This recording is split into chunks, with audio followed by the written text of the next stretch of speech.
One of the greatest revival that has been recorded in world history, the Great Azusa Revival of 1906.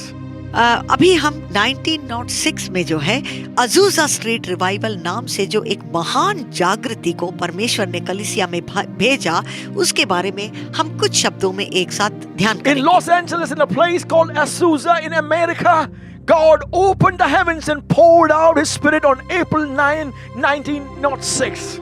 अप्रैल 9, 1906 वो दिन था जब Los Angeles के इस जगह में, जिसको अजूजा स्ट्रीट के नाम से पहचाना जाता है, वहां पर पवित्र आत्मा जो है भारी तौर से चेलों पर उड़ेला गया। It was a small place, it was a humble place, but God chose to reveal and manifest Himself in Azusa. What started in Azusa became a world revival. It became a worldwide revival. वो एक बहुत छोटी सी जगह थी, ये अजूजा street नाम की ये जगह, परंतु परमेश्वर ने उस जगह को चुन लिया, परमेश्वर ने उन लोगों को चुन लिया और वो जो है जागृति का एक केंद्र बन गया।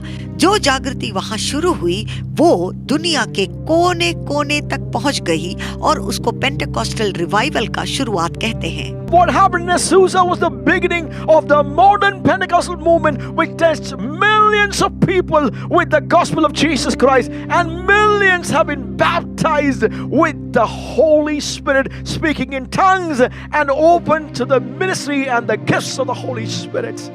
जो जागृति अजूजा स्ट्रीट में शुरू हुई उसको हम आधुनिक जो है पेंटेकोस्टल मूवमेंट का एक शुरुआत भी हम समझते हैं, क्योंकि पवित्र आत्मा का अभिषेक, अन्य भाषा में बात करना, ये सारे अनुभव जो कलीसिया में से नष्ट होते जाते थे, ये सारे कलीसिया में वापस आ गए। We are redigging the wells of revival, and as we learn and consider and meditate and see and watch these, what God did in the past, in the old, will come up like a well of revival. New springs will break forth, which will collaborate with the wells that we are called to dig in, and it will be the greatest of all revivals. संक्षिप्त रूप से जो है अजूजा street की जागृति के बारे में हम एक साथ उसका ध्यान करेंगे, परंतु मान लीजिए जैसे हम जागृति के कुओं को फिर से खोद रहे हैं, जो कि कलीसिया में परमेश्वर ने सालों पहले किया है,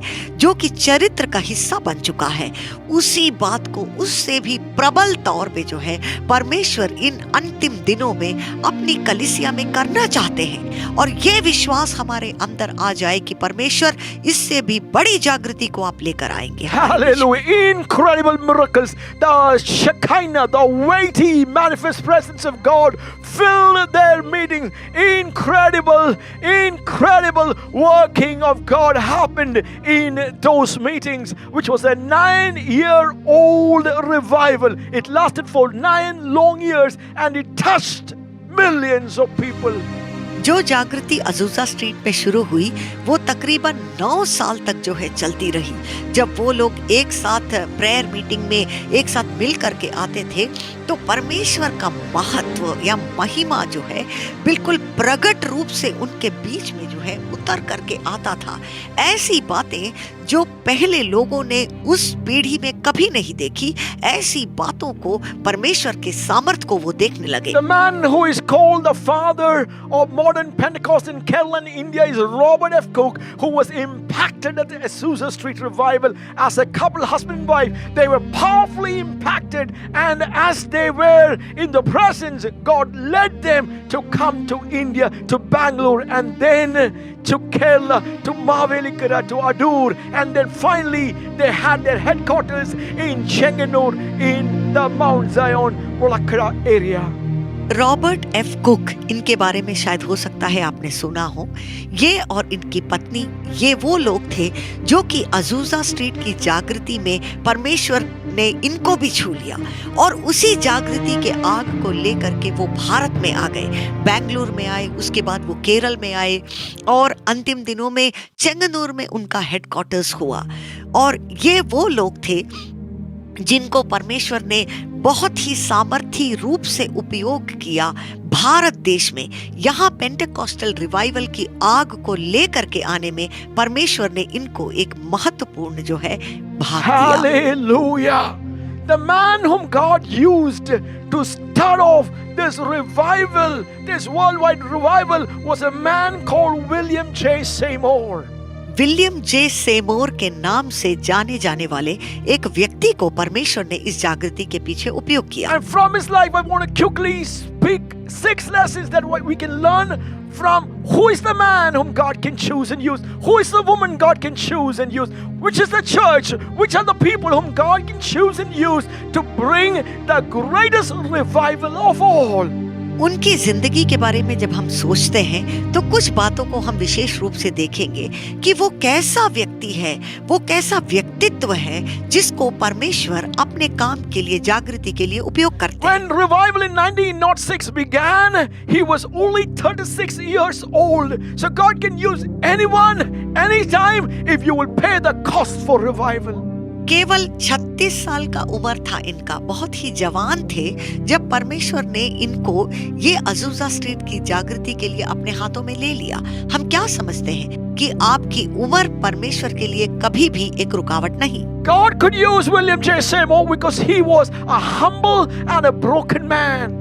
वो बिल्कुल ही एक नम्र व्यक्ति थे और इस कारण से जो है परमेश्वर उनका उपयोग कर पाए। He was a black American. And at that time in 1905-99, that period, there was racial discrimination. He had gone to a Bible college in Houston where Charles Parham was teaching. Because he was a black man, he had to sit outside the classroom because white students could not mix with black students. All the white students were sitting in the classroom and listening to their teacher, Parham, and William was sitting outside the classroom. इनकी जिंदगी के बारे में जब हम ये पढ़ते हैं तो हमें ये समझ में आता है वो एक ब्लैक अमेरिकन थे और इस कारण से जो है उनको बहुत ही तकलीफों का सामना करना पड़ा उस जमाने में। जब वो बाइबल कॉलेज में पढ़ने के लिए गए उस समय भी चार्ल्स परहैम जो उनके टीचर थे वो गोरे रंग के थे और गोरे लोगों को, छात्रों को जो है अंदर बैठाया जाता था और क्योंकि ये काले रंग के थे इनको क्लास के बाहर में वरांदा में बैठना पड़ता था, परंतु फिर भी इच्छा के साथ ये बैठे रहते थे वचन सुनने के लिए। He was not offended, he was not hurt. He was not complaining that I'm not able to sit. This is partiality. This is wrong. This is injustice. No, he was hungry for God. He was hungry for the Pentecostal experience. If being outside the class was his opportunity, he was humble enough to open his heart to God and listen to his teacher speak and receive it.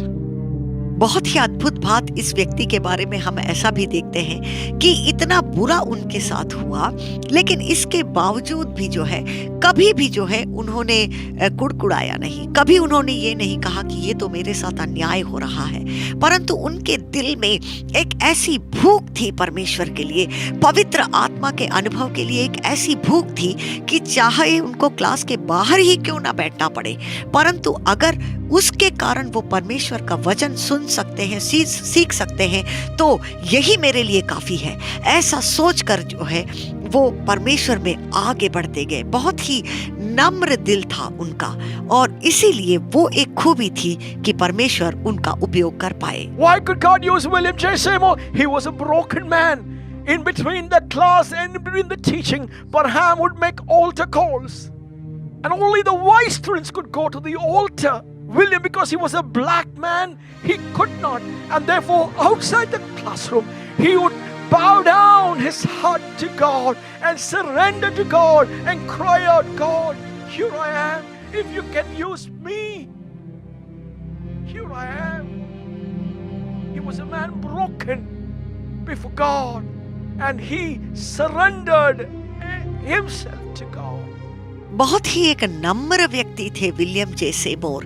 जब हम उनके बारे में पढ़ते हैं तो हमें ऐसा समझ में आता है कि जो चार्ल्स परहैम थे कई बार जो है जब वो ऑल्टर कॉल देते थे टीचिंग करने के बाद तो बच्चे जो है आगे आकर के घुटना टेक करके प्रार्थना करने के लिए बैठ जाते थे।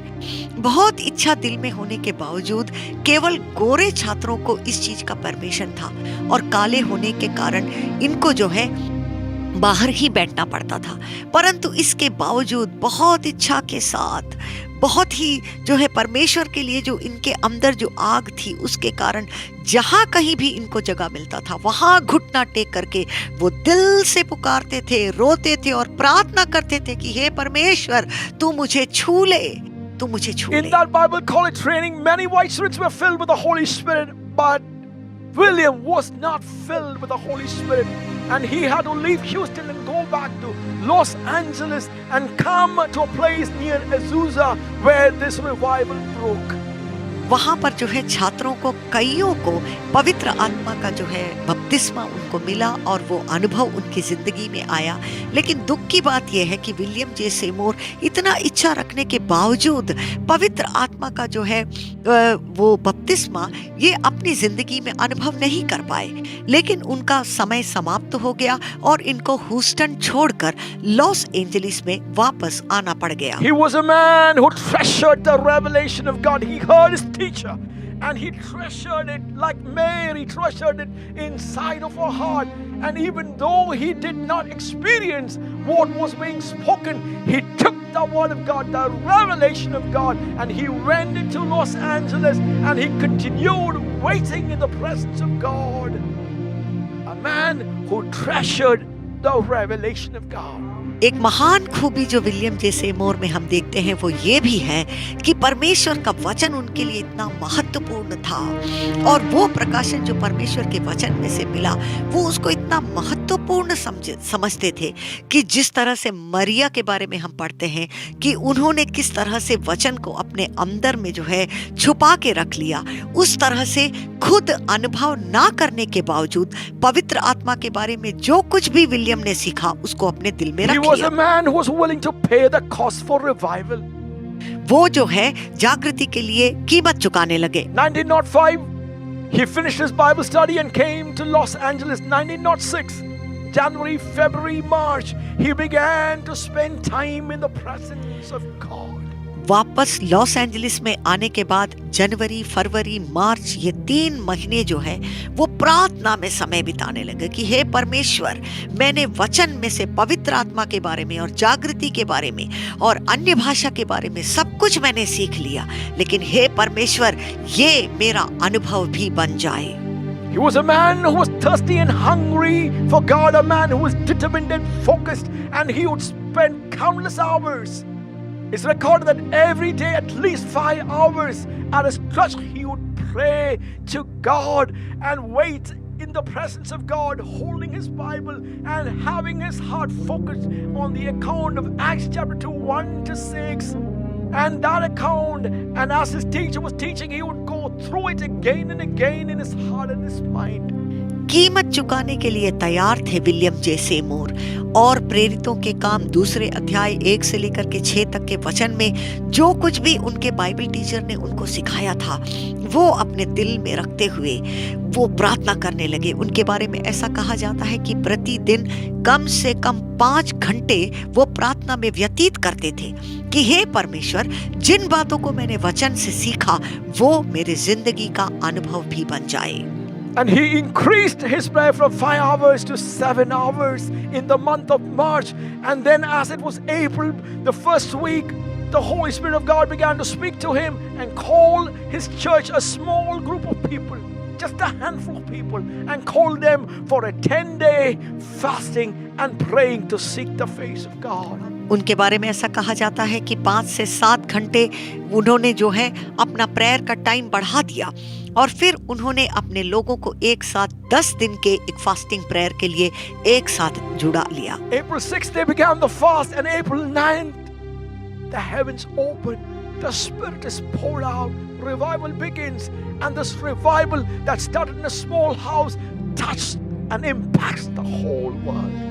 ऐसा कहा जाता है कि अप्रैल 6 तारीख को ये लोग एक साथ मिलकर के प्रार्थना करने के लिए बैठे और अप्रैल 9, 1906 वो दिन था जब परमेश्वर की आत्मा जो है इन लोगों के ऊपर मान लो उंडेल दी गई और वो जागृति का अनुभव उनके बीच में, उस छोटी मंडली के बीच में जो है शुरू हो गई। The life of William J. Seymour, the one-eyed black American 36-year-old man, speaks to us that God uses men, women, churches, people, communities who are humble before God, who are broken, who will pay the price for revival, who will go through the process of preparation, who will be people of prayer and fasting, who will be hungry and thirsty for God. Williams की जिंदगी से हम क्या सीखते हैं कि परमेश्वर हमारी खूबियों के ऊपर नहीं देखता। परमेश्वर वो एक व्यक्ति को खोजता है, एक पुरुष को, एक स्त्री को खोजता है, उस मंडली को खोजता है जो कि परमेश्वर के लिए प्यासे हों, भूखे हों, जो परमेश्वर के हाथों में तैयार होने के लिए अपने आप को सौंप पाए, जो नम्र हो, जो परमेश्वर के वचन पर विश्वास करे और जो इस बात के लिए परमेश्वर के सामने खड़े हो जाए कि हे परमेश्वर, आपका वचन जो कहता है वो हमारा अनुभव भी होना चाहिए, हमारा व्यक्तिगत अनुभव होना चाहिए और हमारे देश में परमेश्वर जैसा आपने प्रॉमिस किया है उस जागृति को हम देखना चाहते हैं।